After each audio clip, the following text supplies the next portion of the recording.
puntapié para pensar la concepción de ciencia que tenemos y cómo esa concepción de ciencia va a impactar y va a incidir de manera directa en nuestras prácticas educativas. Por ahí, estas primeras clases tienen que ver con la revisión de cuestiones que hacen a estas ideas que están subyacentes, pero que terminan siendo definitorias al momento de tomar decisiones.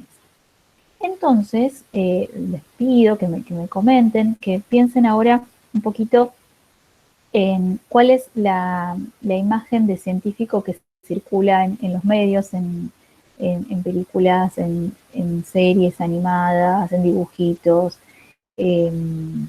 cuáles son esos personajes que aparecen, cómo se caracteriza ese ser científico y cómo lo describirían, qué características tiene ese ser científico.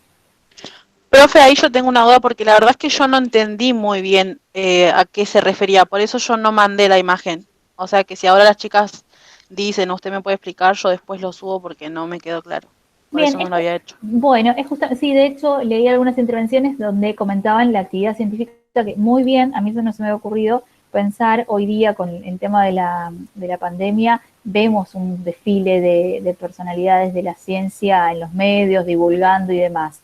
Pero pensando un poco, sacando del contexto de la pandemia, pensemos en dibujos animados, pensemos, por ejemplo, en la película Volver al Futuro, pensemos en Los Simpsons, pensemos, no sé, en series de Cartoon Network, en diferentes eh, medios.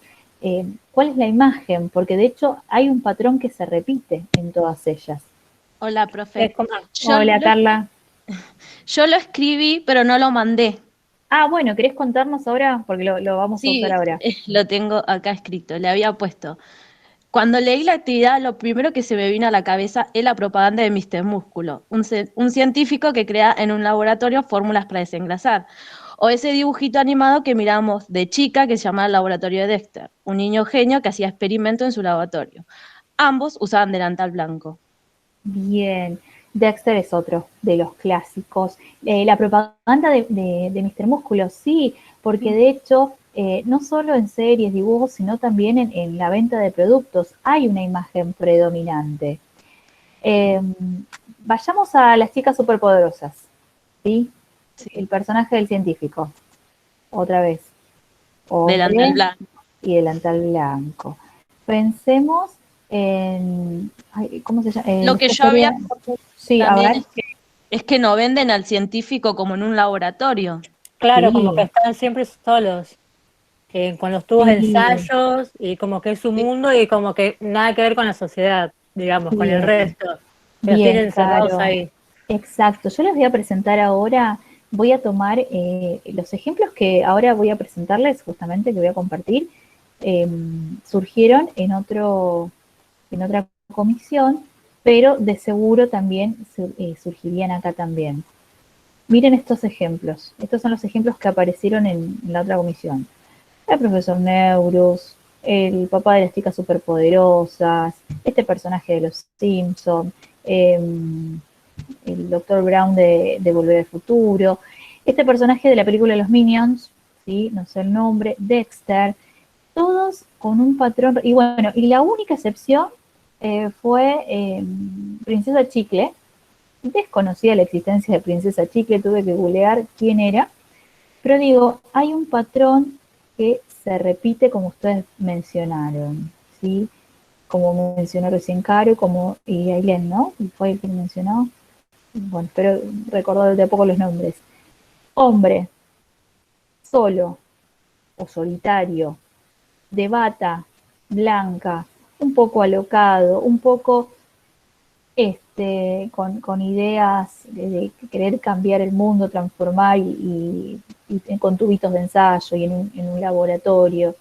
Digo, el perfil se repite, y es más, en esto también coincide que todos están con el mismo perfil mirando para el mismo lado, ¿no? Bien, ¿y por qué traigo esta primera aproximación al concepto de ciencia? Porque esto es lo que nosotros, digo nosotras, fuimos consumiendo desde chicas. Esto es lo que nuestros niños siguen consumiendo en los dibujos. Esto es lo primero que aparece cuando le preguntamos a alguien sobre cuál es la actividad de un científico, y esto también condiciona un poco el tipo de prácticas que llevamos adelante. En primer lugar, la actividad científica es una actividad llevada adelante tanto por hombres como por mujeres, ¿sí? Acá era un 10% el porcentaje de mujeres que fueron mencionados, un solo ejemplo, ¿sí? Entre 10 ejemplos presentados. Es una práctica llevada por hombres y mujeres. Por lo general, esta práctica es una práctica que no es en solitario, sino que se trabaja en comunidades, ¿sí? Esas comunidades suelen ser interdisciplinarias. Esas comunidades científicas no están encerrados en un laboratorio con guardapolvo blanco trabajando con fórmulas químicas.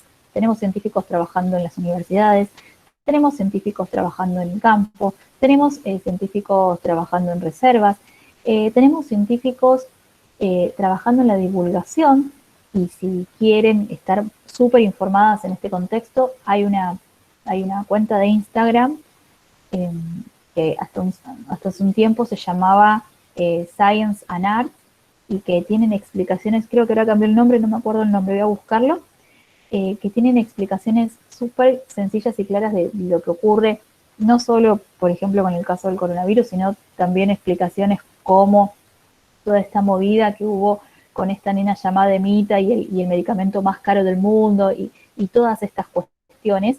Entonces digo, hay que empezar a modificar la imagen de científico que tenemos. Y digo esto y lo repito porque después les toca a ustedes hacer una cartelera sobre una feria de ciencias, invitando a los padres y demás, y como hacemos todos para armar una cartelera, googleamos científico para buscar alguna imagen, y muy probablemente nos encontremos con este estereotipo, ¿no?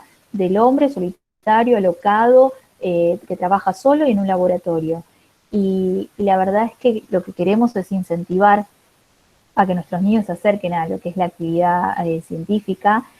Hablábamos en la clase anterior de empezar a mirar el mundo con ojos de científicos, y empezamos a mostrarles que en realidad los científicos son personas como ustedes. Han elegido la docencia, como yo he elegido la docencia para desempeñarme. Los científicos han elegido las ciencias para desempeñar, para realizar su trabajo, pero siguen siendo personas. Entonces, acá viene un poquito la vuelta. Como predomina ese modelo, y es el que queremos empezar a deconstruir, les voy a proponer les voy a subir cuando termine esta clase un PDF que son unas cartas de mujeres en ciencia, ¿sí? Son unas cartas con las cuales ustedes las pueden imprimir, es de libre acceso y difusión, imprimen, ya les queda un juego. Y aquellas que por ahí no participaron en el foro, les voy a poner igual la consigna, van a tener la opción de elegir alguna de estas mujeres y indagar un poquito más y contarles las apreciaciones en relación a su trabajo, ¿no? Como para empezar a decir, bueno, la actividad científica puede ser llevada adelante tanto por hombres como por mujeres. Y este trabajo es digno de conocer. Yo siempre pongo el ejemplo de Rosalind Franklin.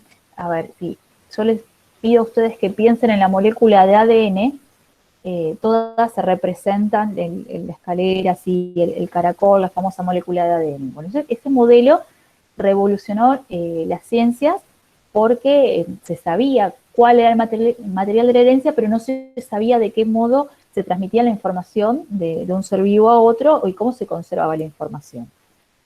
El tema fue que para llegar a ese modelo, Rosalind Franklin era una cristalógrafa, ella tomaba fotografías moleculares y había obtenido unas fotografías del ADN. Fue la primera en obtener, era excelente, doctorada en su especialidad, excelente en lo que hacía.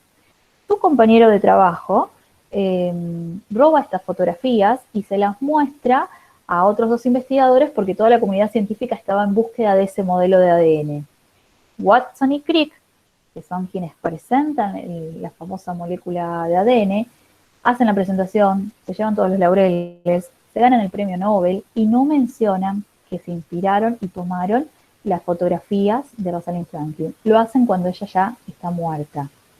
Y esto cuenta un poco la historia de cómo es la actividad científica y de cómo el lugar de la mujer científica está un poco relegado, y es lo que queremos empezar a mostrar. Las niñas pueden hacer ciencia al igual que los niños, digo esto, ¿sí? Entonces, si nuestra idea es empezar a mostrar una mejor versión de lo que es hacer ciencia, vamos a empezar con esto, deconstruyendo el estereotipo que hay sobre la actividad científica. Entonces, ahora cuando termine la clase, o si no lo puedo hacer a la brevedad, lo van a encontrar en el aula, un PDF con las cartas, que ya les queda un juego armado para llevar al aula, y como tareita, bueno, a ver, me interesa qué hizo Marie Curie, me interesa qué hizo Rosalind Franklin, me interesa qué hizo Lynn Margulis. Eligen alguna por interés, indagan un poquito más, y en el mismo foro donde estamos comentando sobre cuál es la imagen de científico, comentan un poco sobre aquello que llamó su atención, alguna apreciación. Bien, dicho esto, esta clase es un poco para revisar la clase 2, donde empezamos a definir qué es ciencia y a empezar a avanzar un poquito en la clase 3, porque la clase 3 la subí hoy, entonces van a tener toda esta semana para poder trabajarla, pero bueno, estaría bueno tener como un pantallazo general con qué se van a encontrar del material. Recuerden que está el chat habilitado para hacer cualquier tipo de pregunta, o mismo habilitan su micrófono. Suelo hablar rápido, entonces lo que no se entiende me preguntan. Estamos acá justamente para aclarar un poco el panorama y profundizar un poco en algunas cuestiones. Bien, vamos a empezar con lo que es qué entendemos por ciencia, y para eso vamos a utilizar, y quiero que ustedes me cuenten qué entendieron de esta analogía que toman las autoras Melina Furman y Eugenia Podestá sobre pensar la ciencia como una moneda con dos caras, ¿no? Que tiene que ver justamente con la primer consigna, que implica aprender ciencias como producto y como proceso, y cuál es el desafío en relación a sus aprendizajes. O sea, quiero por ahí empezar a desandar esto. ¿Por qué pensar la analogía de la ciencia como una moneda con dos caras, y qué implica una y qué implica la otra? Producto y proceso. A ver quién me cuenta. De lo que pudieron leer, de lo que pudieron responder, de lo que llegaron a entender.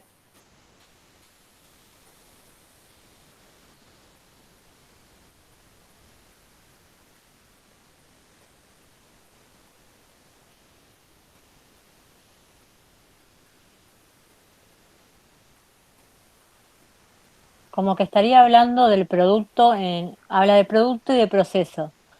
Por lo que se llega a entender es que el producto es algo como que ya está cerrado, digamos, es como lo que surgió de lo que sería ese proceso. Entonces, muchas veces es que se ve la ciencia como producto y no se ve el proceso, o viceversa, como que no se toma eso en ese conjunto. Bien, la primera característica, gracias, Caro. La primera característica a tener en cuenta es que, así como una moneda tiene dos caras, y eso es inseparable una de otra, pensar la ciencia como producto y como proceso también es pensar la concepción de ciencia de manera integral. Nosotros en ciencia podemos hablar que se trata de una construcción hecha por humanos, que tratan de entender un poco cuáles son los fenómenos que ocurren en la naturaleza, poder explicar, predecir fenómenos, y tenemos ciertas ideas, ¿no? Es un conjunto de saberes, de conocimientos. Podemos hablar de la tabla periódica, podemos hablar de los modelos atómicos, podemos hablar del concepto de ser vivo, podemos hablar de un conjunto de saberes, ¿sí? Ustedes en sus trayectorias han trabajado, no sé, desde estructura de plantas, han trabajado clasificación de los animales, han trabajado reacciones químicas, son saberes que en nuestro caso conforman el área de las ciencias naturales, y esos saberes están organizados en disciplinas. Lo referido a los seres vivos es la biología, lo referido a la materia es la química, Y lo referido a las leyes de comportamiento de la materia es la física. Y lo referido al universo, la astronomía. Entonces, es un conjunto, es una acumulación de saberes organizados en estas disciplinas, organizados en leyes, organizados en teorías. Tenemos la teoría de la evolución, tenemos la teoría corpuscular, tenemos la teoría de ondas. Digo, hay leyes y marcos explicativos para los fenómenos naturales. Pero la ciencia no es solo esto, no es solo el concepto de ser vivo, no es solo el concepto de tabla periódica, no es solo el concepto de reacción química. La ciencia también tiene que ver con unos modos de hacer, tiene que ver con capacidades, tiene que ver con habilidades, tiene que ver con destrezas, tiene que ver con lo que llamamos competencias científicas. Entonces, de algún modo, para comprender, no sé, el proceso de fotosíntesis, existieron ciertos modos de hacer, ciertas capacidades y habilidades puestas en juego para llegar a ese concepto de fotosíntesis.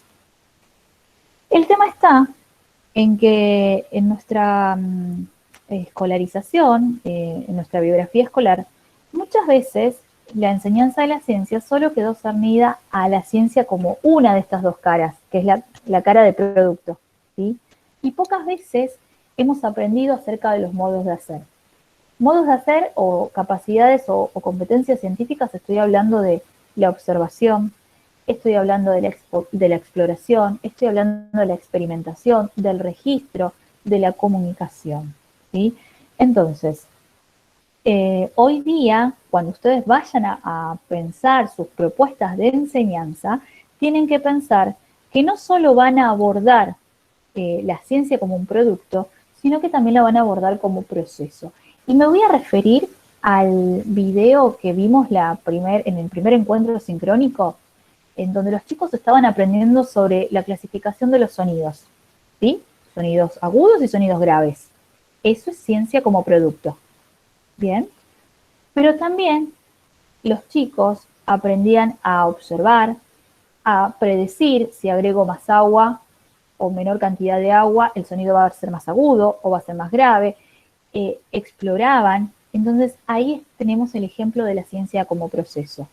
Una y la otra.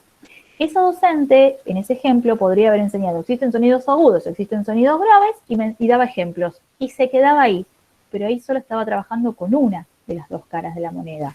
La propuesta es que empecemos a trabajar no solo la ciencia como producto, sino también la ciencia como proceso. Y sobre todo, por las particularidades que tiene el nivel inicial. En el nivel inicial vamos a profundizar un poco más la enseñanza de la ciencia como proceso. Vamos a trabajar mucho lo que es observación, lo que es exploración, lo que es registro, experimentación y comunicación. Ahora bien, ¿y por qué digo vamos a trabajar y vamos a enseñar? Uno ha de suponer que por tener ojos y decirles a los chicos, observen estas lombrices, los chicos o los niños podrían saber de qué se trata observar. Pero observar en ciencias implica, bueno, vamos a observar cómo es la textura de la lombriz, vamos a observar si se dirige hacia zonas más oscuras o zonas más luminosas, vamos a observar el color que tiene la lombriz, vamos a observar qué tipo de desplazamiento. La observación ha de ser guiada y ha de ser enseñada. Ustedes tienen que enseñar a observar. No es solo salir al patio y decir, bueno, vamos a observar los árboles que encontramos en el patio. No. Uno de los desafíos que plantea aprender la ciencia como proceso, y de hecho esa es una de las preguntas, ¿no? ¿Cuál es el desafío en relación a sus aprendizajes? Uno de los desafíos que implica aprender la ciencia como proceso es esto de que hay muchas competencias que no son innatas, requieren de ese aprendizaje, ¿sí? No se aprenden naturalmente porque son contrarias al sentido común, y entonces hay que trabajarlas.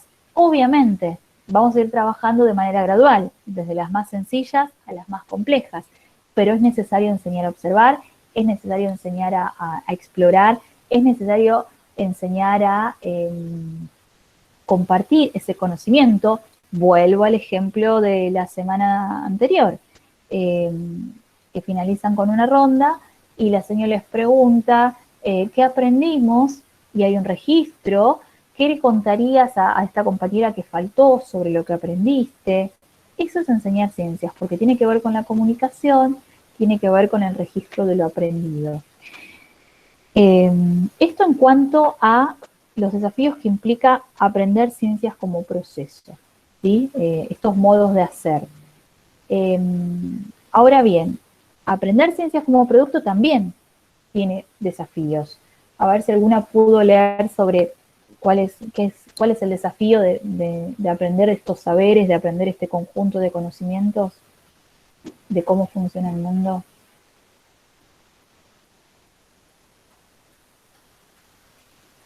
¿Cuál es la complejidad o qué desafío tiene aprender sobre la tabla periódica, la fotosíntesis, los modelos atómicos, los modelos celulares? Digo,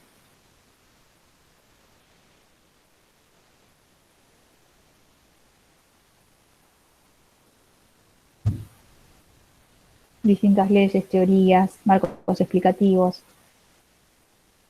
¿Acceder a la información es un desafío hoy día? Hoy en día, 2021, acceder a la info, ¿es un desafío? En realidad, como que uno tiene información todo el tiempo y lo que te dice es que lo que va a enseñarles o lo que nos va a permitir llegar a entender la ciencia como producto es poder discernir después qué información está bien y cuál está mal, digamos. Bien, hoy día, Pero sí, hoy en día no es difícil porque hay muchos medios para bien. poder tener información. Sí, Caro, esto es como, es la revolución de la información en el sentido de que tenemos la información, el acceso a la mano desde el celular. Necesitamos saber cómo preparar un merengue italiano y lo googleamos. Necesitamos saber cuándo se publicó el origen de las especies, lo googleamos y lo tenemos. Tenemos la biblioteca accesible en esto de que es la web, que es la internet. 15 años atrás, 20 años atrás, cuando a mí me mandaban a buscar información, yo tenía que ir a la biblioteca, ¿sí? Para acceder a esa información. Hoy día, el problema, como dice la otra Carolina, no pasa tanto por el acceso a la información, sino pasa por darle sentido a esa información y transformar esa información en conocimiento, ¿sí? El acceso está, pero ¿qué sentido le puedo dar a esta información? ¿Cómo relaciono esta información con algo que ya sé? ¿Qué nuevas preguntas me lleva a plantear? ¿Sí? Estamos saturados de información, pero información y conocimiento difieren. Y estamos hablando de que hay que darle un sentido. Entonces, ahí tenemos como esta primer consigna resuelta de la clase 2. Un poco hablar de que la ciencia como producto tiene que ver con este conjunto de saberes organizado en disciplinas, ¿sí? Mientras que la ciencia como proceso tiene que ver con los modos de conocer y que los desafíos tienen que ver esto, con darle sentido por un lado y con aprender esas capacidades científicas. Y no quiero cerrar esta primer consigna sin antes decir que todo esto ocurre en un contexto, ¿sí? Un contexto que le da mayor significación y significatividad a lo que vamos aprendiendo. Tal vez, no sé, unos 12, 15 años atrás, estudiábamos a Plutón como parte del sistema solar, ¿sí? Uno de los planetas del sistema solar. Hoy sabemos que Plutón es un planetoide y no clasifica, entonces los chicos en la actualidad tienen otra idea de lo que es sistema solar. Y eso continuamente se va modificando. ¿Por qué? Porque se trata de interpretaciones sobre la realidad, ¿sí? La ciencia va a buscar interpretar la realidad y entonces esas interpretaciones van a ir cambiando a medida que pasa el tiempo. Vuelvo a un caso cercano. Todas las investigaciones y el desarrollo de las vacunas contra el coronavirus han marcado un hito en lo que es la historia de las ciencias por la velocidad y la rapidez con la que se han logrado los avances en menos de un año. Digo, ¿y eso con qué tiene que ver? Tiene que ver con que estamos viviendo una pandemia a nivel mundial, impensado, ¿sí? Vamos a la gripe de 1918, la epidemia de gripe de 1918, otro era el entendimiento acerca de los modos de contagio y demás. Digo, que en cada año en cada tiempo tenemos que ubicar que la ciencia va a responder a demandas del momento, a demandas contextuales, a demandas y vinculadas muchas veces con cuestiones político-económicas. Todo el desarrollo armamentista lo podemos asociar con la Guerra Fría y la búsqueda de poder por parte de grandes naciones. Digo, hay que entender esto, ¿no? El lado social. Y el lado contextual también, porque aprender ciencias tiene que ver también con lo que pasa en la comunidad. Yo puedo, y acá lo voy a relacionar ya con la consigna que sigue, que es cómo se define la alfabetización científica. Bueno, no me voy a adelantar entonces. Voy a esto. Les pregunto a ustedes, ¿cuándo decimos que una persona es analfabeta?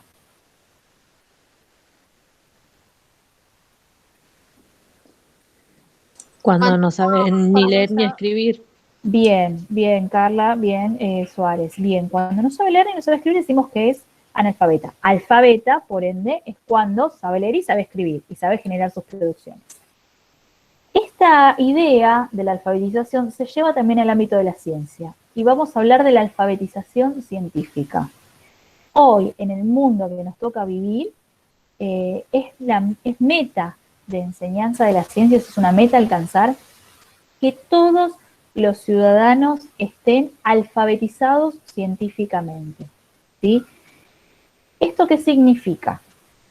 Significa que puedan tener acceso a determinado conocimiento y que ese acceso a ese conocimiento, sabemos que el conocimiento es poder, ese acceso al conocimiento los lleva a tomar mejores decisiones. Pero estamos hablando de decisiones en altas esferas políticas, en grupos reducidos, en grupos no, estamos hablando de ciudadanos alfabetizados científicamente que puedan tomar decisiones en ámbitos como la salud, el cuidado del propio cuerpo, el cuidado del ambiente, el cuidado del otro, que puedan tomar decisiones en relación a, no sé, cuestiones vinculadas con la higiene, la alimentación, el uso de los recursos.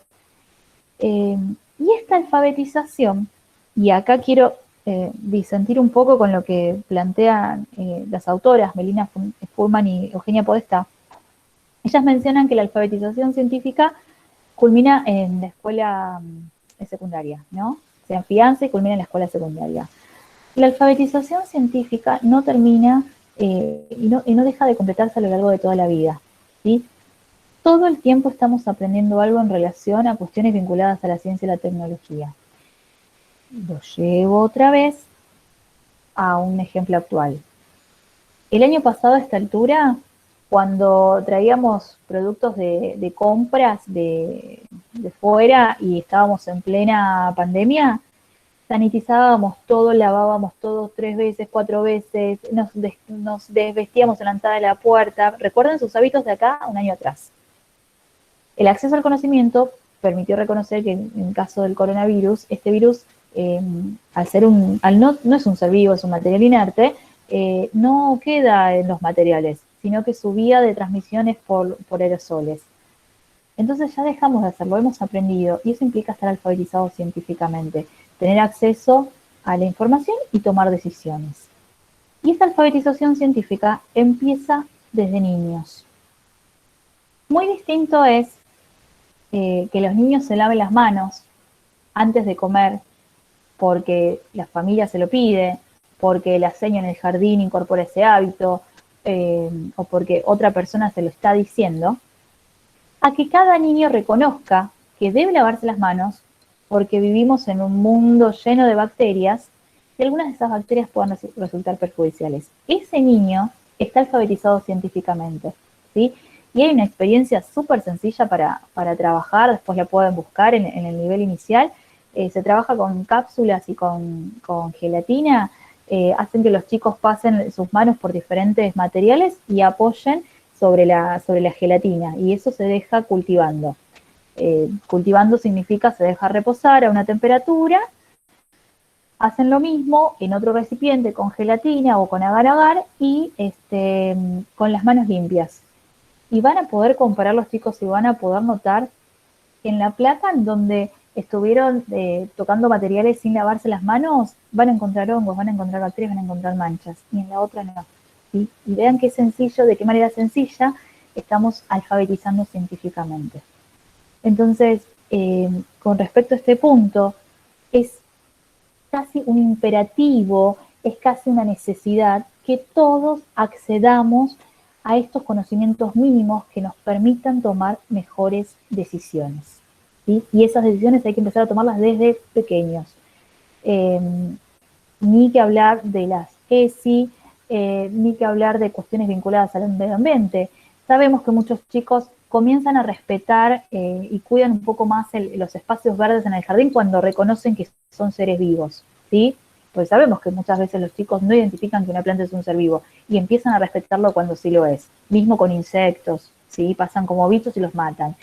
Es un ser vivo y tiene estas características. Entonces, eso es alfabetizar científicamente. Y ya de adultos, una persona alfabetizada científicamente reconoce la importancia de respetar el calendario de vacunación para el cuidado de sus hijos, puede leer las etiquetas en el supermercado de los productos y seleccionar la que le parezca más adecuada. Digo, eso es la meta que persigue la enseñanza de la ciencia, ¿sí? Lograr personas que puedan tomar mejores decisiones. No estamos formando pequeños científicos, sí enseñamos a mirar el mundo con ojos de científicos, por la curiosidad, por la búsqueda de interrogantes y buscar las respuestas a esos interrogantes.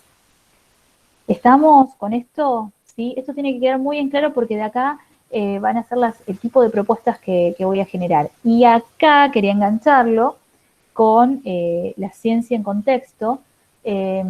Vamos a suponer que en la esquina del jardín, en un terreno baldío, los vecinos empezaron a arrojar residuos, ¿sí? Entonces yo puedo llegar a trabajar eso como un problema emergente y llevarlo en contexto y hablar sobre la salud y el cuidado del ambiente a partir de algo que ocurre ahí. Me voy a trabajar, no sé, al norte de nuestro país. Y entonces voy a elegir por ahí trabajar con ejemplos de animales característicos de la región norte. Y me voy a trabajar al sur y voy a elegir trabajar, por ejemplo, con, no sé, con la flora y la fauna marina. Es importante que uno pueda tomar decisiones con respecto al contexto en el que se encuentra trabajando, ¿sí? Bien, ¿vamos hasta ahora?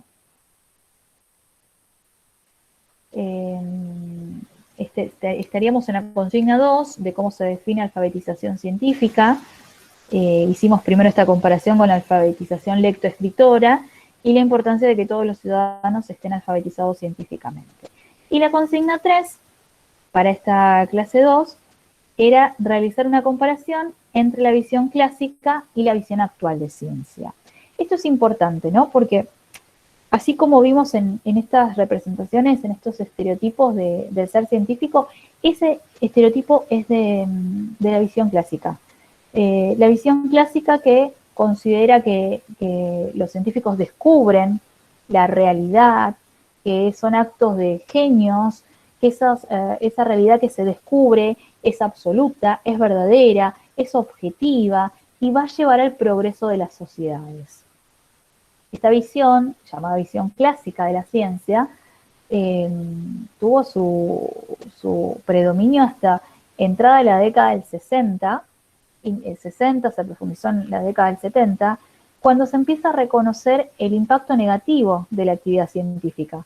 Porque por un lado utilizamos la energía nuclear para cuestiones medicinales, y está genial, pero también la energía nuclear se ha utilizado para el desarrollo de armas, porque aumentamos la producción de cultivos, pero en esa búsqueda de aumentar la producción de cultivo hemos dañado a otras especies con los agrotóxicos. Entonces comienza a verse que la actividad científica lejos está de ser algo objetivo, algo neutral, algo acabado, y más bien se trata de una construcción humana, hecha por personas y como tales está sujeta a intereses, está sujeta a ideologías, estos intereses pueden ser políticos, pueden ser económicos, pueden ser intereses sociales. Entonces, verlo y también entender que es una interpretación de la realidad. La visión clásica sostiene, esto que estoy viendo es la verdad, porque lo comprobé mediante un método experimental y es la verdad. ¿Sí? Eso se sostenía desde la visión clásica. Desde la visión actual decimos, esto es el mejor modelo interpretativo que hemos logrado hasta el momento. Puede cambiar, ¿sí? Es más, puede ser superado, puede ser modificado. No sé, estoy pensando ejemplos desde las teorías evolutivas, desde las ideas de cómo está constituida la materia, ideas acerca de qué es la luz, fueron cambiando a lo largo de la historia. Y es importante hacer esta distinción, porque si yo me quedo en una visión clásica, en mis propuestas de enseñanza les voy a decir a los chicos, esto es así, y no se discute porque lo dijo un científico y se descubrió. Entonces, desde la visión actual, voy a decir, ok, esto es lo que sabemos hasta el momento. Puede cambiar y es falible de ser puesto a prueba y que en realidad exista otro modelo superador a esto que estamos aprendiendo hoy día. En el texto, si esto aparece en el texto de Mosquera, aparece también cuáles son los fundamentos de la visión clásica desde la epistemología, es el positivismo, desde la psicología es el conductismo, y desde la didáctica, esta visión clásica se asocia con el modelo de transmisión-recepción, ¿sí? El chico, el niño, viene sin conocimientos, el docente lo va a llenar de conocimientos, además de conocimiento válido y verdadero. La visión actual, que es la socioconstructivista, está asociada epistemológicamente a unos autores que son Kuhn y Popper, desde la psicología Vygotsky, que también tal vez trabajaron algo en primer año, y desde la didáctica, lo que es el aprendizaje significativo de Ausubel, ¿sí? Esto de ir construyendo significados con significante, ¿no? Apropiaciones con significado. Bien. Y acá finalizaría lo que es la clase 2, o por lo menos este es un resumen de la clase 2. Y en estos minutos que quedan, ¿hay preguntas, dudas o inquietudes sobre estos materiales de la clase 2? Bueno, avanzo un poquito con qué se van a encontrar en la clase 3, que es la clase que subí hoy. En principio, en la clase 3 vamos a sumar el concepto de tecnología y por qué es importante enseñar ciencias desde el nivel inicial, ¿no? Las consignas, cuáles son las ventajas de iniciar la enseñanza de las ciencias en el nivel inicial. Un poco es hacer uso del oro en polvo que ustedes tienen, que son los niños, y la curiosidad innata y el querer saber cómo funciona el mundo. Los niños se fascinan con las sombras, se fascinan con el arco iris, se fascinan cuando encuentran un nido, se fascinan con el comportamiento de las hormigas. Tenemos que pensar que los niños están aprendiendo y están descubriendo el mundo, ¿sí? Entonces, luego ese interés como que va decayendo, más por ahí cierta apatía y sumando los años de escolaridad. Entonces, hay que aprovechar ese caudal de curiosidad innata. Es la edad de los por qué, ¿sí? El grupo con el que ustedes trabajan es la edad de por qué pasa esto y esa avidez por conocimiento. Entonces, esa es una de las ventajas, además de investigaciones que sostienen que quienes empiezan cuanto antes con el aprendizaje en ciencias tienen una mejor predisposición hacia los contenidos científicos y sobre esto que estábamos hablando de la alfabetización científica. Ahora, cuando pensamos en enseñar ciencias en el nivel inicial, aparecen una serie de prejuicios, tal vez algunos son más comunes que otros, y la propuesta de la consigna 2 es que ustedes los identifiquen y busquen argumentos para invalidar. Yo los voy a ir mencionando y vamos a ir mencionando algunos de los argumentos. Van a tener que hacer una lectura más profunda. Uno de esos primeros prejuicios, y estoy segura que el 90% de ustedes lo escuchó, es que los niños al jardín solo van a jugar o a formar hábitos. A ver, los niños al jardín van a jugar, van a formar hábitos, van a socializarse, ¿sí? Este es uno de los grandes prejuicios, porque está desconociendo la existencia de metas educativas. Ustedes tienen el diseño curricular y hay objetivos, y hay propósitos, y hay expectativas de logros que han de cumplir.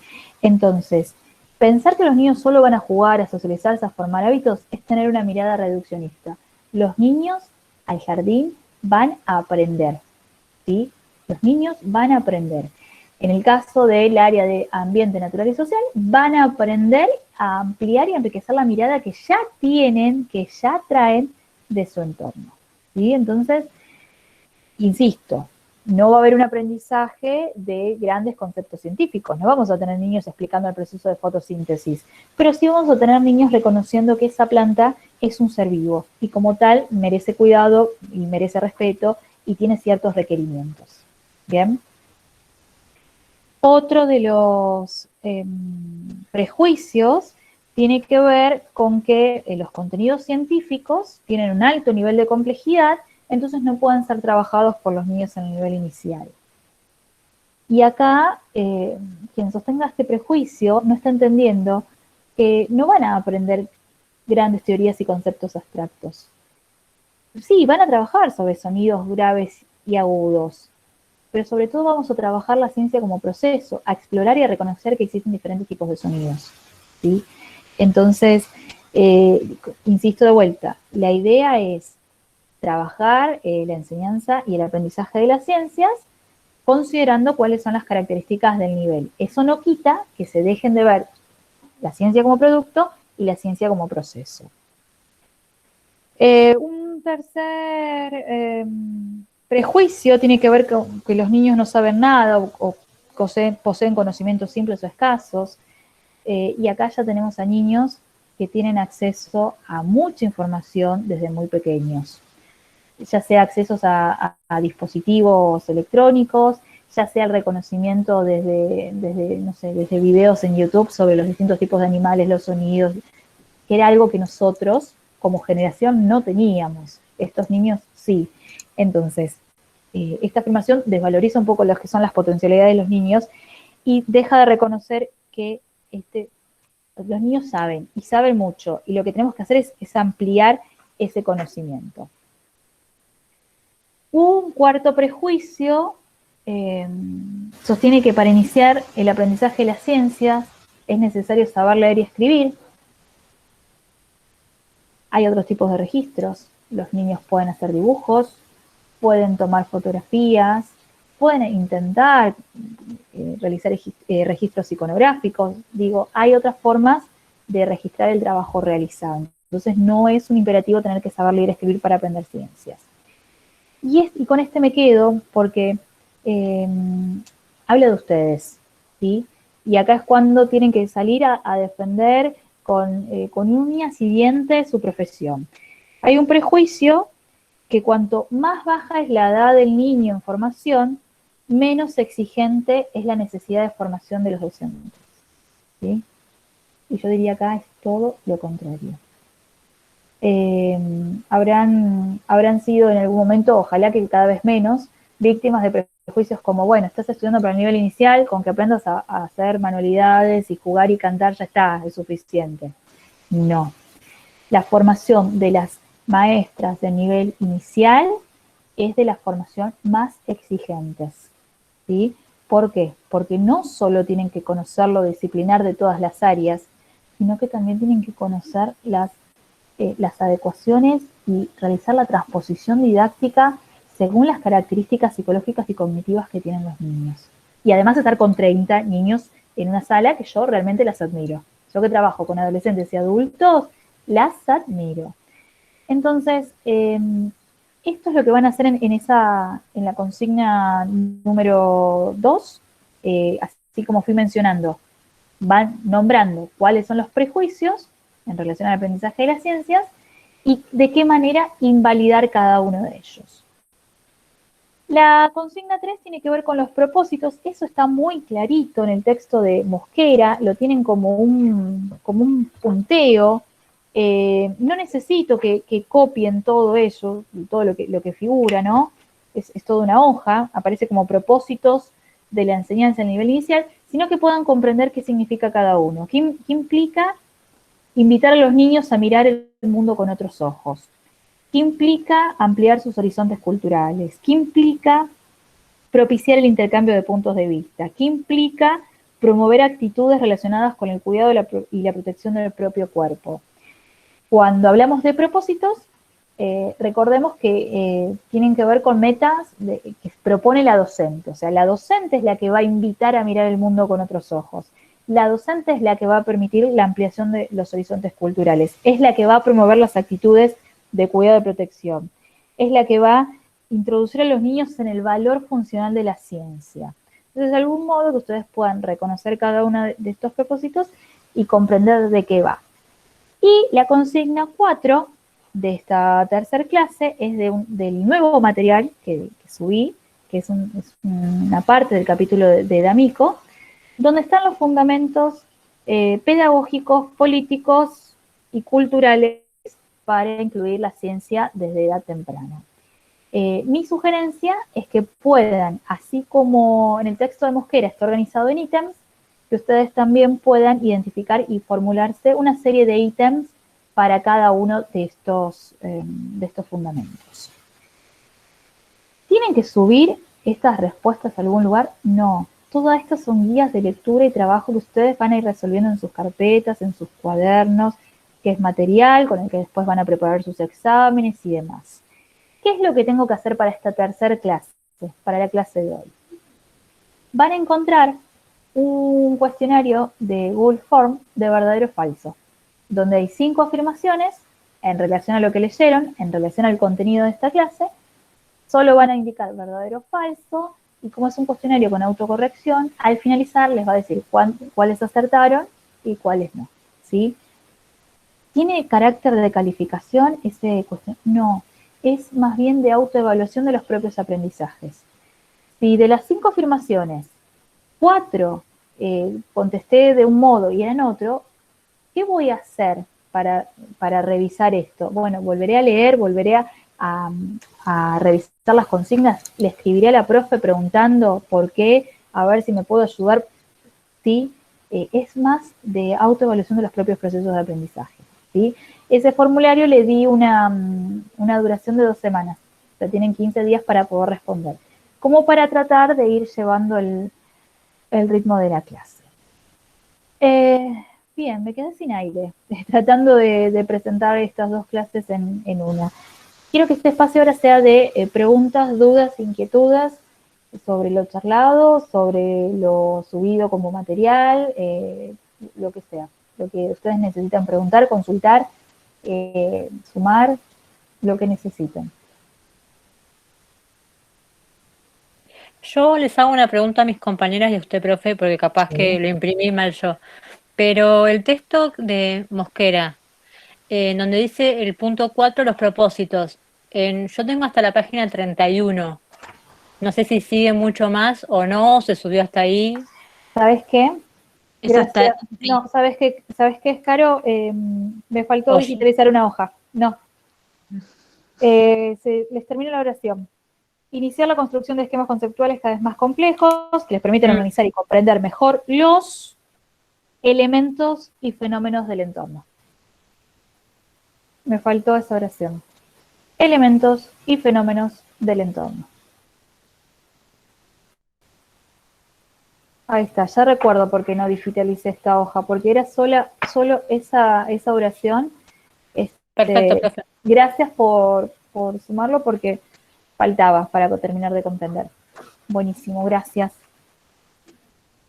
Chicas, hasta el momento, ¿cómo les vienen resultando los textos, el nivel de lectura, si la extensión de los textos, si las guías son claras, si ¿cómo vienen llevando estas 3 clases?